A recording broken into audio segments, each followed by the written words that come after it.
देवा, आज काही मागायला नाही, थँक्यू म्हणायला आले. कधी कधी ना तू अशी काहीतरी कमाल करून जातोस की मुळात तू देव असल्याची पुरेपूर जाणीवच होते. आजही मला नव्याने पण व्यवस्थित कळलंय की आम्ही किती बडाया मारल्या ना माणसांनी की आम्हाला आयुष्य समजलंय, तरी आयुष्य हे काहीतरी गुगली टाकतच. तो माणूस ज्याचं त्या रेस्टॉरंटमधलं बोलणं माझ्या मनाला एवढं भिडलं होतं, मला आज कळतंय की तो दुसरा तिसरा कुणीही नसून माझा नवरा आहे. थँक्यू थँक्यू थँक्यू देवा, मला हा नवरा दिल्याबद्दल. राजवाड्यांबद्दल मला काय वाटतंय ह्याबद्दल आता मला कुठलीच शंका मनात उरली नाहीये. मला आयुष्यभर त्यांच्यावर असंच मनापासून प्रेम करायचंय आणि अर्थात ते मी करीनच. तू फक्त आशीर्वाद दे.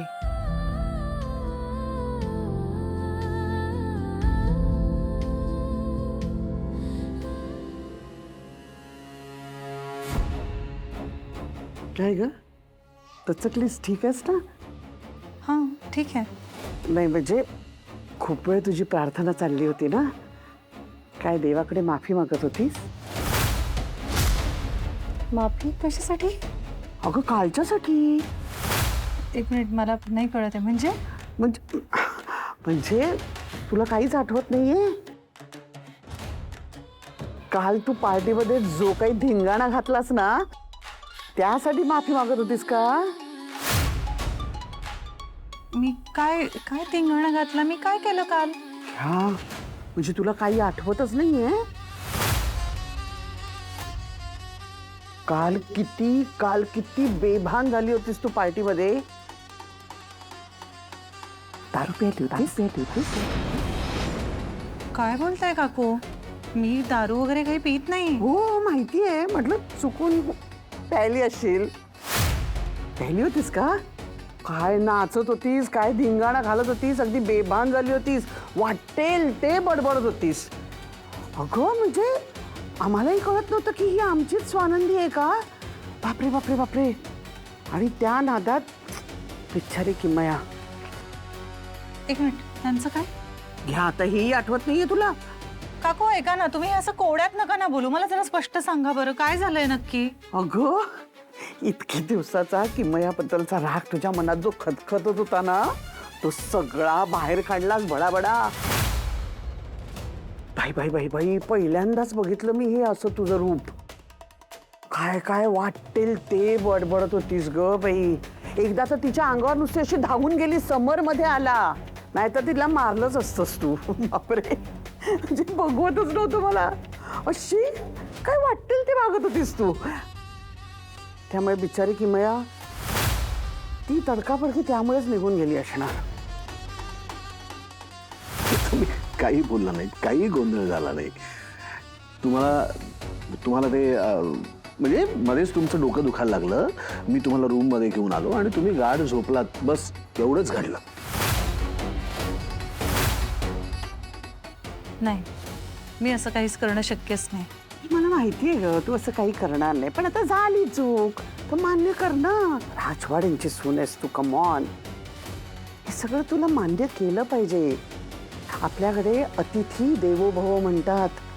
पाहुणा हा आपल्या घरचा देव आहे आणि त्याच्याशीच तू असं वागलीस म्हणजे किमया किती हर्ट झाली असेल बिचारी. निघून गेली ना ती. नाही ठीक आहे, मी तुला दोष द्यायचा म्हणून हे बोलत नाहीये, पण पुढच्या वेळी आपण कोण आहोत, आपण कुठे राहतो, आपण कोणाची सून आहोत, ह्या सगळ्या गोष्टीचं भान ठेवत जा. बाकी काळजी घे. हा, आलीच मी.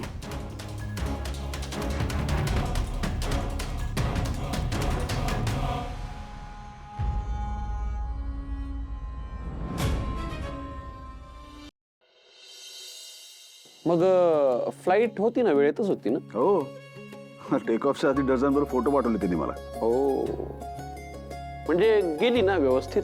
हो गेली.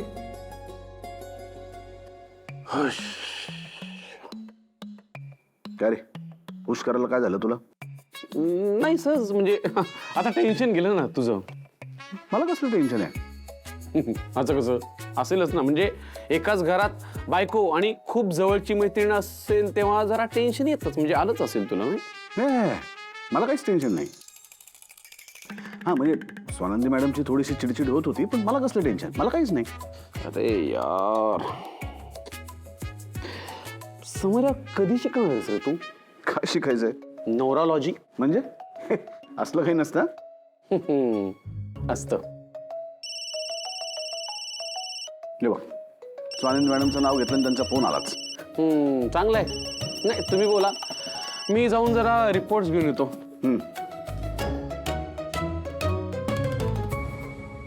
100 वर्ष आयुष्य तुम्हाला. का अहो तुमचं आता नाव निघालं आणि तुमचा फोन आला. का पण असं अचानक का बरं माझं नाव निघालं? आनंद आणि मी बोलत होतो तुमच्याबद्दल. ओ मला वाटलं की काय वाटलं? नाही नाही, म्हणजे मला वाटलं तुम्हाला आठवण आली असेल कदाचित माझी. अहो आठवण यायला मी विसरलोय कुठे तुम्हाला. मैत्रिणी, तुम्ही सतत माझ्या मनात आणि कानात वाजत असता. तुम्हाला सांगितलं होतं ना. अरे सारखं काय मैत्रीण मैत्रीण? यांची गाडी या स्टेशनवरून पुढे जाणार आहे कधी का नाही जाणार आहे? कमी एकटीनेच करायचा आहे प्रवास. हॅलो हॅलो हा हॅलो स्वानंदी मॅडम. आहे मी आहे. मग बोला ना. काही नाही हो, म्हणजे मी असा अगदी सहज फोन केला होता. का? का म्हणजे हे असं सहज फोन नाही करू शकत का मी तुम्हाला? अहो असं काय करू शकता की. मला असं वाटलं की आत्ता काहीतरी तुमचं काम आहे म्हणून तुम्ही फोन केला. तुम्ही घरी कधी येणार आहात? अहो आत्ताच आलोय मी ऑफिसमध्ये. असं काय विचारताय? नाही म्हणजे मी अगदीच कॅज्युअली असं सहज विचारलं. अरे परत सहज? आज तुम्ही तर सतत सहज सहज म्हणताय. आज काय सहज डे वगैरे आहे का?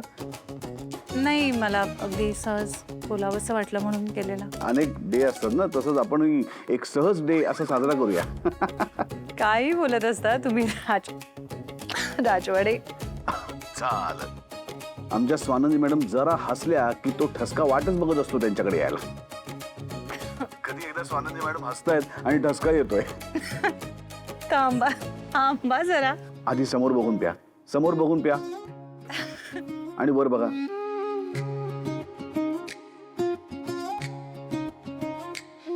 थांबला बाबा एकदाच. बाय द वे, तुम्ही ठीक आहात ना आता? हो. म्हणजे डोकं वगैरे दुखत नाहीये ना? नाही आता नाही दुखत आहे, पण राजवाडे मला खरं सांगा ना. अहो मी खरंच बोलतो नेहमी. मी पार्टीत खरंच काही केलं नाही आहे ना? माफ करा स्वानंदी मॅडम, मी आता तुम्हाला खरं सांगू शकत नाही. कारण खरं सांगितलं तर तुम्ही त्याचं टेन्शन घ्याल, तसाच विचार करत बसाल. त्यापेक्षा नकोच ते. आजी म्हणते चांगल्या कारणासाठी खोटं बोललं तर चालतं. हॅलो राजवाडे. आहे मी आहे. तुम्ही खरंच काही केलं नव्हतं पार्टीत. आणि सोडा ना तो विषय, झाली पार्टी आता. चुकून माकून पार्टीत मी काही केलं असेल, किंवा काही बोलले असेल, म्हणजे मला टेन्शन येऊ नये म्हणून राजवाडे खरं सांगत नसतील का मला? ओ गॉड राजवाडे, तुम्ही एवढे चांगले का आहात? मी अजून प्रेमात पडते तुमच्या. कळत कसं नाहीये तुम्हाला? Hello hello. आहे फोनवर. आज ना आपण सहज डे बरोबर आहे मी डे असं पण साजरा करूया. काही आपण तेच बोलतोय. कारण आज एवढ्या खुश कशा काय तुम्ही? काय विशेष? तुमच्यामुळे खुश आहे मी. थँक्यू. बरं चला आपण नंतर बोलूया आता. Bye bye.